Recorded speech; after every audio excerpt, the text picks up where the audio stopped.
Quero dar uma palavrinha com a igreja, com os irmãos aqui da igreja hoje. 15 minutos.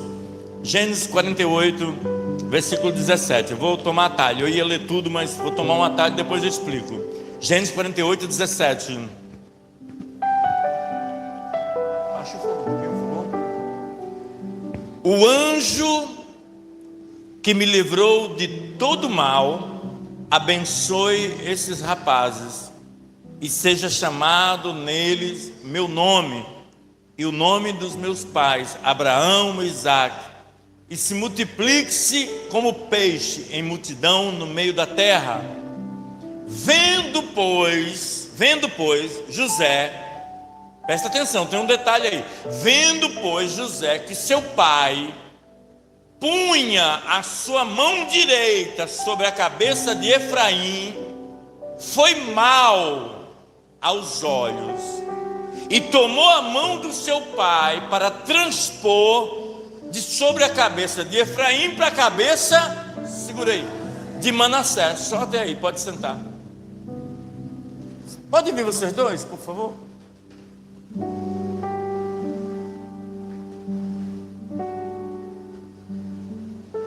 Fica aqui os dois. Isso. Ó, eu vou fazer na prática o que a gente acabara de ler, certo? Ó, eu sou Jacó. Esse aqui são meus dois netos, Manassés e Efraim. Igreja,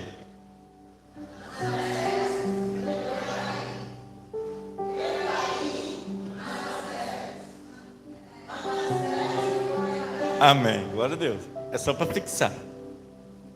A Bíblia diz que Jacó fez assim, ó, mão direita,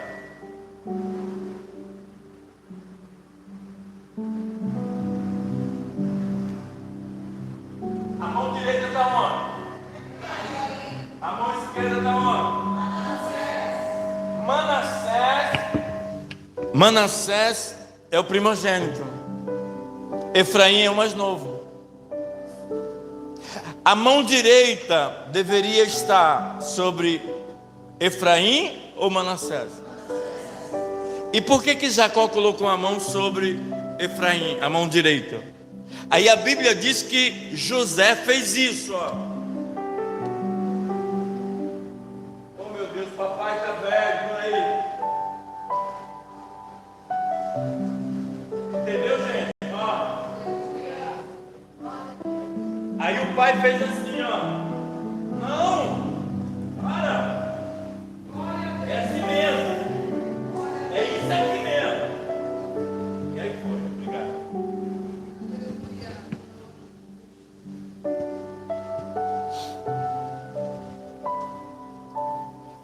Se tinha uma coisa que Jacó e José, tanto o pai como o filho, eles sabiam muito bem, era lidar com os conflitos dentro da sua casa, principalmente rejeição. A pior rejeição que existe é a familiar.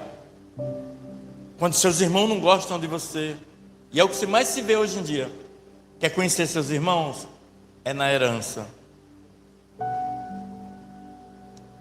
Quer conhecer seus pais? É na velhice. Jacó, ele tinha uma maturidade muito grande. E tanto ele como José, seu filho, eles passaram por coisas muito parecidas. Assim como Isaque teve coisas muito semelhantes a Abraão. Por exemplo, quando um dia perguntaram para Abraão se a mulher dele, Sara, era a mulher dele, ele disse: não, é minha irmã, com medo de morrer.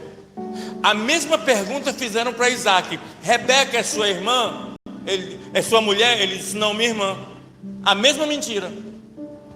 E qual é a semelhança de Jacó com José? Jacó foi rejeitado por Esaú, seu irmão, perseguido implacavelmente, odiado, tendo que fugir de casa, vivendo longe da sua mãe e do seu pai. José, a mesma coisa, jogado num poço pelos seus irmãos, abandonado pelos seus irmãos, desprezado pelos seus irmãos, vendido como escravo, passou por todo o processo de ir para a casa de Potifar, foi para a cadeia, depois voltou, aí foi ser governador do Egito.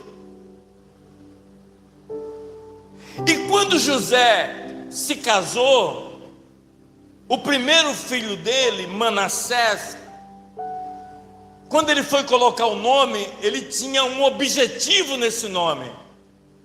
Manassés quer dizer: Deus me fez esquecer dos meus sofrimentos. Manassés quer dizer: Deus me fez esquecer de tudo que eu passei. Então ele pega o filho dele e diz: você vai ser Manassés, porque toda vez que eu falar esse nome, Manassés, eu vou lembrar que eu já esqueci de tudo que eu passei. E aí ele coloca Manassés. Mas passa um tempo e nasce um outro filho chamado Efraim. E aí José pensa no outro nome e diz assim: peraí, Manassés eu já falei do passado, então eu vou colocar o nome de Efraim, alguma coisa pensando no futuro. E aí ele coloca bem assim em Efraim: seu nome vai ser Efraim, que quer dizer Deus vai me prosperar, Deus tem me prosperado. Ou seja, Deus me fez esquecer o passado e Deus está me prosperando para o futuro. Então, irmãos, dois nomes maravilhosos e propício. Só que o que me chama a atenção é que quando José estava lá no Egito, os seus irmãos foram até ele e disseram assim para ele: José, papai não anda muito bem, papai já não enxerga direito. Papai, ele não está andando sozinho, papai está acamado, papai ainda está no fim do seu dia, papai está morrendo. A Bíblia diz que José vai até Faraó. Eu acho lindo, sabe, o José, ele tem muita coisa. Quando a gente estuda teologia, tem muita gente que faz paralelo entre José e Jesus. Eles têm ministérios muito parecidos, exceto a morte da cruz, a salvação, ser filho de Deus e outras coisas. Tem as suas exceções, mas o sofrimento deles são muito parecidos. E José, ele fica sabendo que seu pai está morrendo, e ele faz uma coisa muito linda, para você ver que ele já era governador há muito tempo, já tinha filhos, já era casado, mas ele não abandona os seus princípios, que é o quê? Ele sabia que ele tinha uma obediência no céu, debaixo do céu, que era Deus, mas ele sabia também respeitar as autoridades constituídas por Deus sobre ele, como Faraó. E quando ele recebe a notícia de que o seu pai está prestes a morrer, a Bíblia diz que ele vai até Faraó e diz assim: meu pai está prestes a morrer, peço a tua permissão para mim ir até lá. E Faraó disse assim: faz o que te faz bem ao teu coração, o que faz bem aos teus olhos faz, porque tu mereces. Visita sim seu pai, vai lá em seu pai. Irmãos, você quer honrar seu pai, você quer honrar sua mãe, você quer honrar seu pastor, você quer honrar sua liderança, você quer honrar seu Faraó que Deus botou sobre você, faça em vida. Os maiores elogios, as maiores homenagens que o ser humano recebe hoje em dia, ou é no leito de um hospital, ou é no cemitério quando está morto. Até hoje eu nunca fui no cemitério para ouvir alguém falar mal do morto. Sempre fala assim: nossa, era gente boa demais, nossa, vai fazer uma falta. José foi até Faraó e disse assim: o senhor me autoriza eu ir até a casa do papai? Ele não está bem, ele vai morrer. Faraó falou: pode ir. E ele pega os seus dois filhos, Efraim e Manassés, e ele leva os dois. E é engraçado que ele levou com um objetivo específico, que era pedir a bênção do pai sobre eles. Irmãos, José já era abençoado pelo seu pai, mas ele não se conteve, ainda quis que Jacó abençoasse os seus filhos. Sabe por quê, irmãos? Você não tem noção da bênção tão poderosa que era a bênção dos patriarcas. Quanto mais nos dias de hoje, a bênção de um pai. Irmão, nós estamos vivendo uma geração que os filhos acham desnecessário pedir a bênção do pai. Isso não é nada mais, nada menos do que honra. E honra é algo que Deus deixou escrito na Bíblia. O pai deve honrar o filho deve honrar o pai. E a honra de um pai sobre um filho, quando um filho pede a bênção ao pai e o pai abençoa seu filho, aquele filho ele se torna abençoado, porque é decreto no céu. Sabe, irmão, eu fico pensando assim, vamos analisar comigo. José podia ter dito assim: não, peraí, eu vou lá ver papai, mas não preciso levar Efraim nem Manassés, porque eu já sou abençoado, eu sou descendente de Abraão, Isaac e Jacó, eu sou filho de Jacó, eu sou herança dos patriarcas, ou seja, eu posso eu mesmo abençoar os meus 2 filhos. Mas ele não quis, porque ele sabia que a intimidade, a unção do pai dele era muito maior do que a dele. Por mais que José foi um herói para nós, mas Jacó lutou com Deus num vale. Jacó foi marcado na coxa com Deus para sempre. Jacó tinha várias alianças com Deus. E quando uma pessoa tem aliança com Deus, quando uma pessoa tem intimidade com Deus, e você pede uma bênção a ela, sabe o que você está pedindo? A unção de Deus que está na vida daquela pessoa, sobre você, sobre tua casa, sobre teu filho, sobre tua viagem, sobre tuas decisões, irmãos.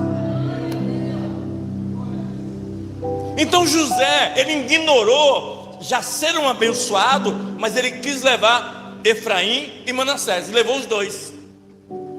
E quando chega lá, ele começa a falar com o pai: oi papai, está tudo bem com o senhor? Ô meu filho. Engraçado, irmãos, que naquela época,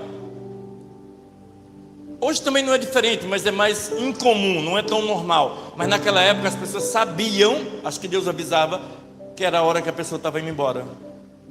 Sempre tinha aquelas despedidas antes, assim, sabe? E Jacó estava numa dessas, assim: filho, papai já está indo embora. Eu sinto que Deus já está me levando.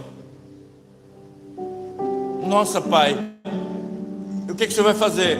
Eu pedi para você vir aqui porque eu vou conversar com os seus 11 irmãos e mais você, e eu vou dizer o que cada um de vocês se tornaram. Um se tornou impetuoso, outro se tornou calmo, outro se tornou frutífero, que foi o seu caso, José. Mas deixa eu fazer uma pergunta. Eu te conheci e eu vi seus filhos tem muito tempo. Eles estão aqui com você? Aí José diz: pai, meus filhos estão aqui, eu trouxe para que o senhor abençoe eles. Aí Jacó diz: manda eles se aproximar. E eles se aproximam de Jacó. E aí entra o detalhe da leitura que nós lemos. Quando Jacó vai abençoar, ele estava com a vista bem embaçada, e José, pensando que ele tinha trocado as mãos involuntariamente, e não era, era propositalmente. Vamos de novo, só mais uma vez.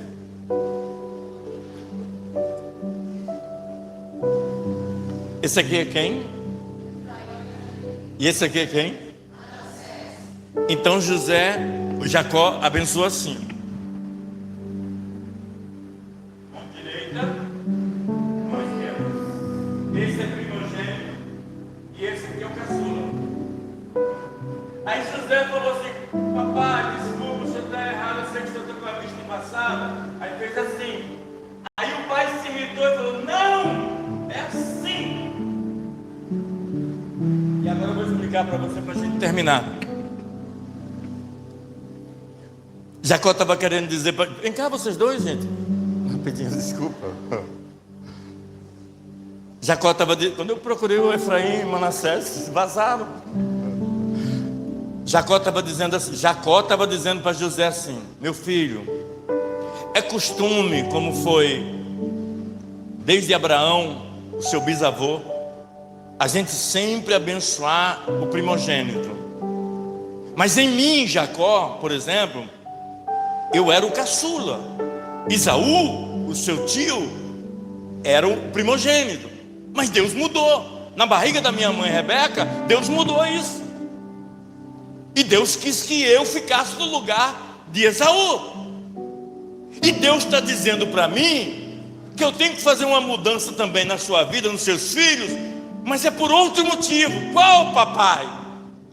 É porque se eu abençoar com a mão direita Manassés, você vai ficar a vida inteira convivendo com o passado que você viveu. Porque Manassés é o seu passado que você é louco para esquecer. E se eu abençoar, esse passado vai ficar em evidência na sua vida para sempre. E eu não posso botar a mão direita nele. Não, eu prefiro colocar a mão direita no seu futuro, na promiscuidade do seu futuro. Aquilo que vai ser promissor, esse sim, Efraim, é o seu futuro. Por isso que eu fiz com a mão direita. Obrigado agora, Deus abençoe.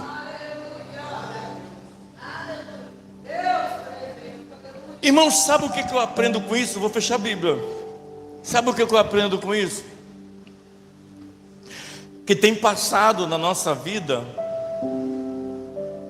que eles até têm um proveito para a gente poder não errar de novo, para a gente aprender. São passados que a gente aprendeu com erros. São erros que a gente cometeu no passado e eles só servem de referência para a gente não errar de novo. Mas no fundo, na maioria das vezes, o passado, até as coisas boas, irmãos, elas não são boas para ser vividas, relembradas e perseguirem a gente para a vida toda. Eu vou te explicar por quê. Porque nem sempre o passado bom, até o passado bom da minha vida, da sua vida, ele vai ser bom para esse tempo. Ele foi bom naquela época, mas ele não é mais bom hoje. Pastor, como assim? Me dá um exemplo. Eu vou dar um exemplo para você. Eu vou me expor, eu vou dar um exemplo. Acho que a igreja aqui lembra, há uns 3, 4, 5 anos atrás, pela primeira vez eu resolvi tirar uma semana de férias, que era a semana do meu aniversário, todo mês de agosto. E eu lembro que quando eu casei com a minha esposa, quando eu casei há 30 anos atrás, o lugar que a gente escolheu para ir foi Porto Seguro. Eu tinha 26 anos, 25 anos. Minha esposa tinha 22 anos. A gente era muito novo. E a gente foi para Porto Seguro, ficou encantado, porque era uma bagunça jovial. Como a gente era jovem, aquela bagunça estava ótima. Era trio elétrico, era Ivete Sangalo, Chiclete com Banana e outros. A gente era desviado, irmão. A gente não estava com Cristo ainda não. A gente ainda estava num processo com Deus. Olha, mas a gente amou tanto Porto Seguro que a gente ficou 30 anos sem ir lá. 29. Aí quando eu fiz aniversário, eu falei para ela assim: a gente podia ir em Porto Seguro, né? Ela: ai, vamos. Irmão, quando eu voltei lá em Porto Seguro, logo na entrada, eu já percebi que não era nada de 30 anos atrás. A minha mente já não se encaixava com aquela bagunça lá. A passarela do álcool é só cachaça, gente nua e bagunça. Bateu uma tristeza no nosso coração. A gente no outro dia pediu a conta do hotel, saímos e voltamos para Alcobaça, para a casa da irmã Flávia, que a gente não quis mais ficar lá. É um passado que não nos pertence mais. Pastor, mas não era bom? Era bom naquela época, ou talvez eu estava iludido naquela época, mas hoje não me convém mais. Irmãos, Deus não anda para trás, Deus só anda para frente. Todas as vezes que as pessoas no deserto ameaçavam voltar para o Egito, da onde Deus tinha o tirado da prisão, Deus ficava revoltado, porque as pessoas queriam sempre visitar o passado. E tem passado que você tem que enterrar, sepultar e acabar com esse luto para sempre. Porque senão esse passado te persegue. Esse passado chamado Manassés, ele quer perseguir a tua vida para sempre. E Deus não é Deus de passado, porque Deus não é museu. Deus é Deus de futuro. É por isso que Deus está dizendo nessa noite: para de ficar abençoando o Manassés da sua vida, abençoe o teu Efraim. Porque o Manassés é algo que já passou, não vai acontecer mais. Mas o Efraim é algo que seus olhos ainda não viram, o seu coração ainda não sentiu, o seu ouvido ainda não ouviu. São coisas especiais que Deus está preparando para você e para mim, meu irmão. Deus tem um Efraim para a tua vida. Deus tem um Efraim para a tua vida. Deus tem um Efraim para a tua vida. Rabasubia Xaramanácia.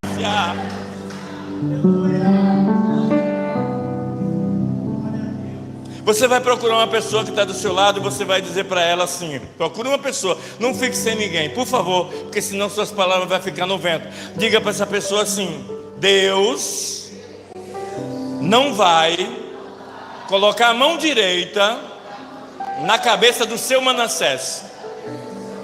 Deus vai colocar a mão direita na cabeça do seu Efraim, porque você, a partir de hoje, vai olhar só para frente, só para frente, só para frente. Quem vai olhar só para frente, glorifique o nome do Senhor. A Ele toda honra, toda glória, todo louvor, toda adoração, meu Deus, meu Pai, aleluia. Essa é a história desses dois meninos, e essa é a sua história hoje. Irmãos, eu termino dizendo a última coisa: as palavras têm poder. E se você a partir de hoje começar a liberar palavras para Efraim, a prosperidade e o futuro vai começar a se aproximar da sua vida. Mas se você ficar sempre olhando para o passado, você vai ficar preso no passado. Enquanto você está preso no passado, você não tem tempo de olhar para o futuro que vai acontecer. E o futuro está esperando por você. Mas o futuro só pode dar seguimento, só pode dar continuidade, se você largar o passado que está agarrado em você. Eu vou dar um motivo, e eu termino aqui com essa mesmo. Eu vou dar um motivo para você não ter medo de largar o passado. Porque se o passado, Deus ainda pretende usar ele no futuro, o passado depois vem atrás de você, aí você inclui ele no futuro. Mas se o passado não vier para cá, é porque o passado é para ficar para trás mesmo.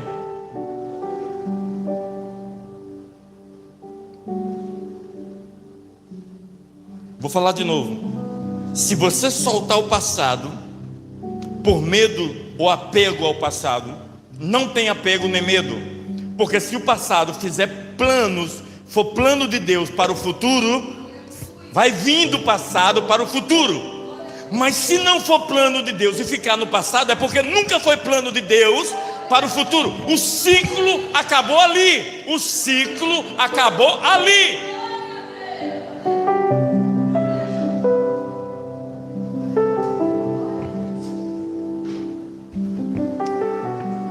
Você e eu temos um pai. José tinha um pai, Manassés e Efraim tinham um pai, José tinha um pai, Jacó tinha um pai, Isaac tinha um pai, Abraão tinha o Pai celeste dos céus, que era o pai dele. Você tem um Deus na sua vida, Deus é o teu pai. Irmãos, os meninos vão soltar um louvor, e eu quero dizer uma coisa para vocês. A gente tem uma carência, e é natural do ser humano, querer o pai da terra, o pai biológico, o pai que gerou. Mas existe um pai que está acima desse. Esse é limitado, é pequeno. Esse talvez não corresponda a todas as nossas expectativas, mas o Deus do céu, Ele supera o amor de um pai e de uma mãe. E é esse Deus que nós vamos exaltar nesta noite e declarar para Ele no nome de Jesus.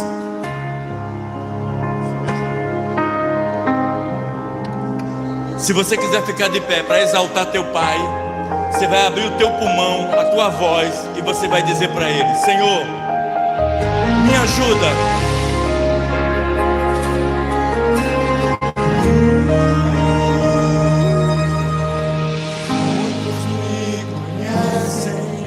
pelo nome. Outros me conhecem só de ouvir falar. Alguns são de longe. Com licença, eu vou me apresentar. sabe quem eu sou? Eu sou aquele que te viu chorar. Eu sou aquele que escolheu ficar amigo consciente, o pai que sempre sabe te aconselhar, mas Conhecido como Yeshua, o pão da vida, Jeová Rafa. Eu sou a luz no fim do túnel, a força quando a sua acaba. Agora, e se precisar, é só chamar. Não preciso de formalidade. eu quero intimidade. É só chamar. Não é sobre religiosidade. Eu quero intimidade. Sabe quem eu sou? Eu sou aquele que te ouviu chorar. Eu sou aquele que escolheu ficar amigo confidente, o pai que sempre sabe te aconselhar, mas eu Conhecido como Yeshua, pão da vida, Jeová Rafa. Eu sou a luz no fim do túnel, a força quando tudo acabar. E se precisar, é só chamar. preciso de formalidade.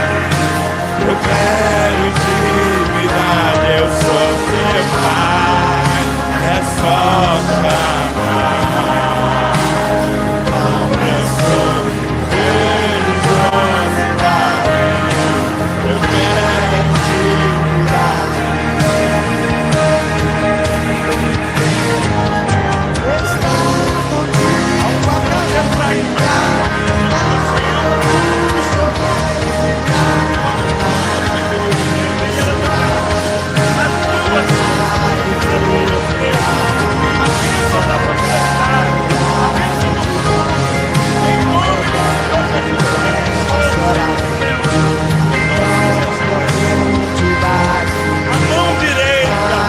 A mão direita, a mão direita, a unção de Jacó.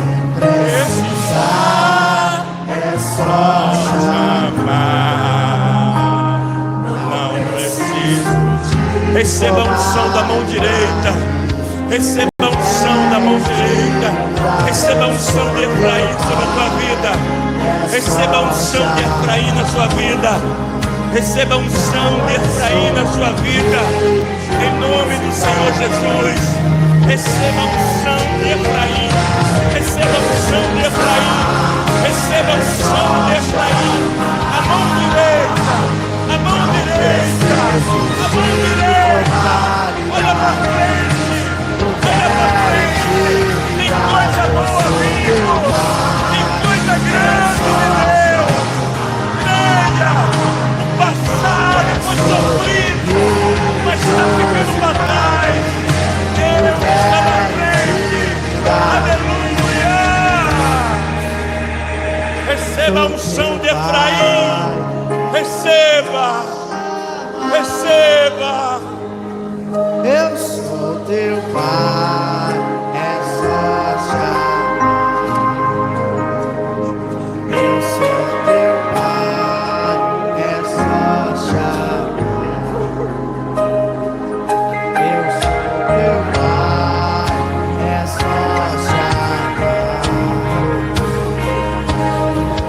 Teu pai, é só chamar.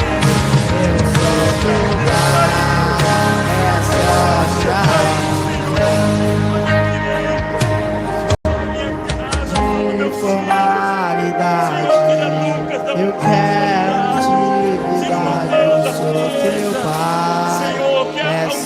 Efraim se derrame sobre as nossas casas, sobre esta igreja, em nome de Jesus. Eu quero intimidade.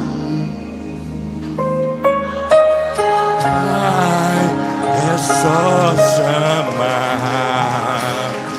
Eu sou seu pai. É só chamar. Eu sou seu pai. É só chamar. Não é sobre. Vai, Mateus. Eu sou seu pai, é só chamar. Eu sou seu pai, é só chamar. Não é sobre. Quero intimidade. Aplauda o Senhor, Efraim. Efraim, aplauda o Senhor, em nome de Jesus, amém? Irmãos, eu queria 10 minutinhos da atenção do nosso irmão Heraldo, o Eike, a Karine, a Mel, Pedro, a Raquel, o Jamir, a Regina, a Kátia. A Kátia não precisa, Kátia, pode deixar, é sobre o louvor. A Amanda, o Mateus também. E eu queria dar uma palavrinha com vocês, mas eu vou pedir só um pouquinho de compreensão, porque os nossos irmãos que estão aqui visitando, eles precisam de oração. Só vou fazer uma oração por eles. A gente já liberou a unção de Efraim sobre a vida deles, mas eu quero liberar uma unção de prosperidade, uma unção do futuro sobre a vida deles, em nome de Jesus. Que o grande amor de Deus esteja sobre a vida da Paula. Paula, eu abençoo a tua vida. Tu esteve enferma no domingo, mas eu repreendo essa enfermidade, essa gripe, essa febre. Eu abençoo teu marido, teu filho Pedro, a Raila. Eu abençoo a Genilson, eu abençoo minha esposa que esteve viajando e não pôde estar aqui hoje, ela teve que ir à Vitória. Senhor, abençoe minha esposa, abençoe os meus filhos Mateus e Lucas com a unção de Efraim. Meu Deus, abençoe a vida da irmã Penha, da irmã Adriana, abençoe a vida do Felipe, abençoe a vida da Genilce, abençoe a vida da Jennifer, abençoe a vida de aquele que está nos ouvindo nesta noite, nesse momento. Que esse culto seja um culto profético, de liberação, de unção, de palavra, de poder, de autoridade. E eu sei que na unção de José, na unção de Jacó, nós vamos liberar com a mão direita uma unção sobre a tua vida. Eu abençoo a vida da Amanda, o seu trabalho, a sua vida profissional, a vida do seu marido. Eu abençoo a vida de cada homem, cada mulher, a vida do seu Laerte, a vida da Kátia que fez aniversário, a vida da Thaís, a vida do Jonas, a vida, meu Deus, daqueles que não puderam estar aqui nesta noite. Abençoe cada um deles. Se eu esquecer o nome de algum, mas visita eles com a unção poderosa de Efraim agora, em nome do Pai, em nome do Filho, em nome do Espírito Santo, amém e amém. Que o grande amor de Deus, que a graça do nosso Senhor e Salvador